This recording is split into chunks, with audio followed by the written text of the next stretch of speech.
बच्चों, अब हम लोग जो है आज पोलिनोमियल के बारे में पढ़ेंगे, क्योंकि पोलिनोमियल जो है बहुत ही इम्पोर्टेंट टॉपिक है और बच्चे जो हैं इस चीज़ को सीरियसली नहीं लेते हैं। ये क्लास 9th में पढ़ाया तो 7th से ही शुरू कर दिया जाता है, 6th क्लास से ही वेरिएबल और कांस्टेंट और एक्सप्रेशंस के बारे में बताए जाते हैं।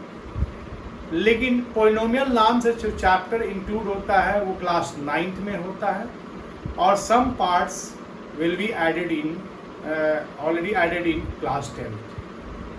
बट इसका जो यूज़ है वो आप जेई के प्रिपरेशन में कर रहे हो या कहीं आगे फर्दर एजुकेशन जो आपका है ग्रेजुएशन में या पोस्ट ग्रेजुएशन में, तो ये बेसिक चीज़ें हैं जहाँ पे आप ये आएंगी ही और आपको उस वहाँ जाकर नहीं सीख सकते हैं, आपको यहाँ सीखना होगा। तो पोलिनोमियल जैसा है, यानी पोली का मतलब बहुत, नोमियल का मतलब टर्म्स, यानी नंबर ऑफ टर्म्स हमारा जो है आइडर एडेड और सब्ट्रैक्टेड, यानी कि वो डिपेंड करेगा कि हमारा कांस्टेंट जो है कोफिशिएंट्स कांस्टेंट जो है पैरामीटर्स वो पॉजिटिव हो रहे हैं या नेगेटिव हो रहे हैं। तो मैं सबसे पहले ये कहना चाहूँगा पोलिनोमियल। तो पोली का मतलब होता है मेनी और नोमियल का मतलब होता है टर्म्स। तो मेनी टर्म्स है ना। अब इसमें दो बातें हैं। पोलिनोमियल का सबसे पहले जो स्टैंडर्ड फॉर्म होगा वो an(x⁴n) plus an - (x⁴n - 1), an - 2(x⁴n - 2) up to हम लोग लिखेंगे a1x plus a0, where an -1, an - 2 up to a1 a0 belongs to real number. क्या होगा? रियल नंबर को बिलोंग करेगा, है ना। ये रियल नंबर को बिलोंग करेगा। रियल नंबर सभी लोग जानते होंगे, ऑल नंबर्स आइदर नेगेटिव और positive with zero is called real numbers, right. And ये real number are the universal set of the number system. Number system का यूनिवर्सल सेट है रियल नंबर, ठीक है। अब यहाँ पे an -1, an -2 up to a1 are called coefficients। क्या कहेंगे? coefficients।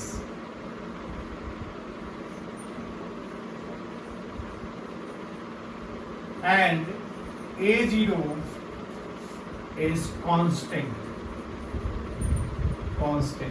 राइट। तो यहाँ पे इंफॉर्मेशन क्या आया कि an -1, an -2, a1 और a0 जो है वो कैसे नेचर के होंगे? तो वो रियल नंबर होंगे, राइट। वो पॉजिटिव हो सकते हैं, नेगेटिव हो सकते हैं, जीरो भी हो सकते हैं। लेकिन एक बात याद रखना कि an कभी भी जीरो नहीं हो सकता। और an जो है, an is called leading coefficients. Leading coefficient के नाम से ये जाना जाता है, ठीक है। तो लीडिंग कॉफिशिएंट है ये। अब an 0 क्यों नहीं हो सकता? अगर an 0 हो जाता है तो ये x⁴n वैनिश कर जाएगा। लेकिन इसके अलावा जितने भी हमारे कॉफिशिएंट्स या कांस्टेंट हैं वो 0 होगा, तो उससे कोई उसके डिग्री पे इफेक्ट नहीं पड़ेगा, पहली बात।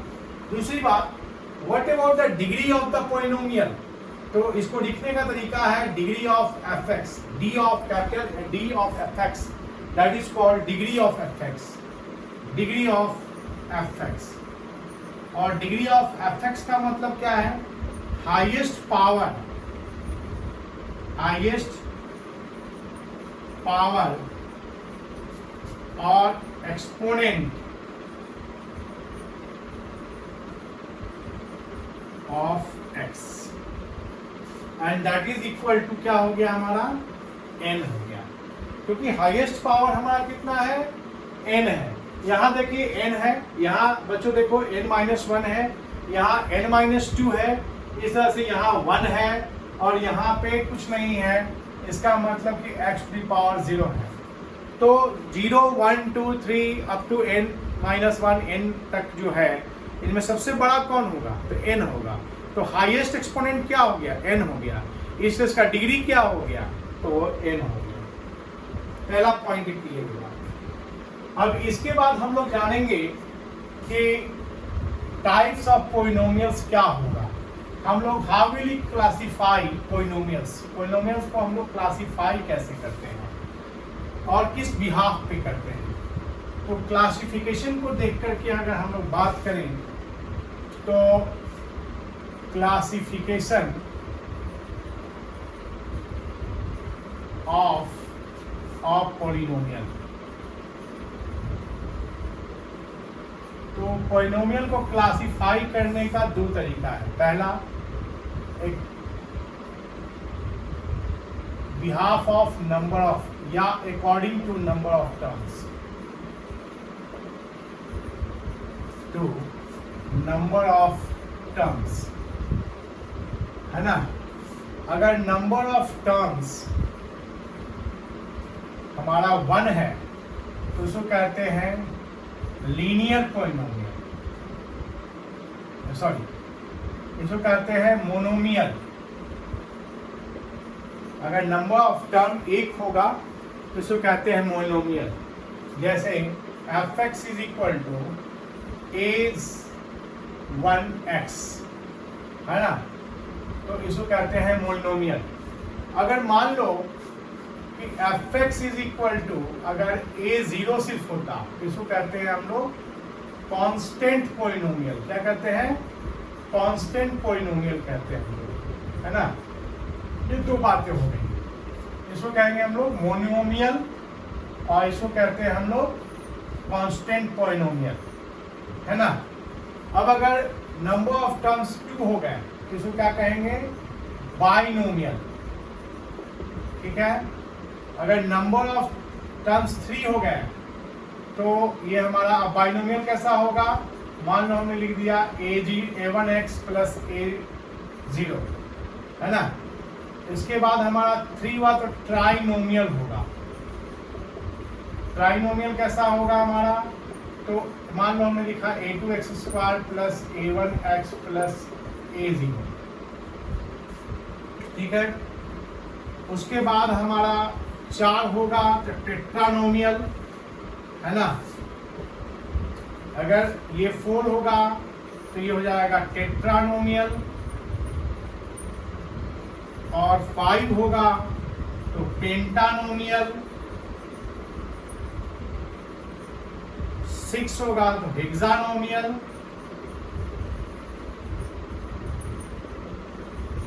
इस तरह से हमारा हेप्टानोमियल, ऑक्टानोमियल, नोनोमियल एंड डिकानोमियल।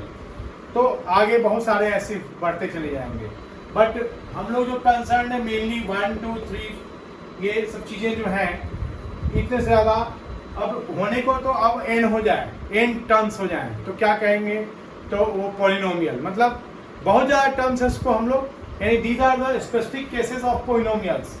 तो मोनोमियल, है ना, स्पेसिफिक केस है। बाइनोमियल जब 2 टर्म होंगे, फिर ट्राइनोमियल में 3 टर्म होंगे, टेट्रानोमियल में 4 टर्म होंगे, पेंटानोमियल तो 5 टर्म होंगे। तो ये हो गया हमारा on the behalf of according to the number of terms. अब हम बात करते हैं अकॉर्डिंग टू डिग्री। क्या हम लोग बात करते हैं, अकॉर्डिंग टू डिग्री हम लोग बात करते हैं। तो अकॉर्डिंग टू, सेकंड पॉइंट हमारा आ गया अकॉर्डिंग टू डिग्री। डिग्री, तो डिग्री के बिहाफ पे हम लोग कैसे समझेंगे, तो अगर n की वैल्यू हमारी यहाँ लिखता हूँ मैं, ये 1 है अगर, तो इसको कहूँगा मैं लीनियर पॉलिनोमियल। क्या बोलेंगे, लीनियर पॉलिनोमियल, है ना। और इसका एग्जाम्पल के तौर पर अगर देखा जाए तो f x is equal to a1 x plus a0, है ना। ये लीनियर पॉलिनोमियल हो गया।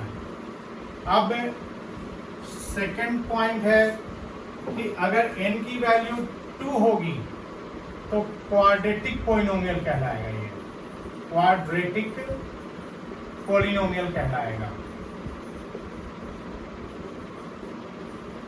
ये कैसा होगा? तो f x is equal to a2x square plus a1x plus a0, ठीक है। अगर 3 होगी अगर तो क्यूबिक कहलाएगी, क्यूबिक पॉलिनोमियल। ये कैसा होगा? F x is equal to a3x cube plus a2x square plus a1x plus a0, ठीक है। तो ये हुआ, अगर n 1 है हमारा तो लीनियर पॉलिनोमियल, उसका फॉर्मेट क्या होगा? ये होगा। 2 होगा तो क्वाड्रेटिक पॉलिनोमियल, फॉर्मेट क्या होगा? ये होगा। 3 है तो क्यूबिक पॉलिनोमियल, फॉर्मेट क्या होगा? तो ये होगा। उसी तरह से 4 होगी तो बाई क्वाड्रेटिक कहलाता है, बाई क्वाड्रेटिक पॉलिनोमियल, ठीक है। बाई क्वाड्रेटिक पॉलिनोमियल का आप जानते हैं। तो ये कैसा होगा? F x is equal to a4x4 plus a3x cube plus a2x square plus a1x plus a0। इसी तरह से हमारा 5 होगा तो पेंटिक, है ना, पॉलिनोमियल, है ना। इसी तरह से आगे बढ़ता जाएगा according to the behalf of degree. तो ये हम लोगों ने देखा कि पॉलिनोमियल क्या होता है। पॉलिनोमियल को हम लोग जो डिवाइड किया, क्लासिफाई किया, हम लोगों ने 2 तरीके से किया। नंबर ऑफ टर्म्स के बिहाफ पे किया और साथ ही साथ नंबर ऑफ डिग्री के बिहाफ पे किया। तो ये पॉलिनोमियल का आज इंट्रोडक्शन था। इसके बाद जो है हम लोग आगे फिर ये पढ़ेंगे कि इसमें कई पार्ट्स हैं, जैसे how will you factorize the polynomial and क्या क्या टूल्स हैं जो हम अप्लाई करते हैं किसी पॉलिनोमियल को फैक्टराइज करने के लिए। अब फैक्टराइजेशन का मतलब कि इनको प्रोडक्ट के फॉर्म में लिखना। सेकंड आएगा हमारा, अगर किसी पॉलिनोमियल को किसी भी लीनियर पॉलिनोमियल या क्वाड्रेटिक पॉलिनोमियल यानी कि दूसरे पॉलिनोमियल से डिवाइड करते हैं तो उसमें कॉसेंट और रिमाइंडर कैसे हम लोग फाइंड आउट करते हैं। एक लॉन्ग डिवीजन मेथड है और दूसरा मेथड हमारा जो है फैक्टर एंड रिमाइंडर थ्योरम के बिहाफ पे भी हम लोग करते हैं। तो अगले लेक्चर में हम लोग उसको जानेंगे। अभी फिलहाल हम लोग आज का लेक्चर यहीं खत्म करते हैं। Thank you.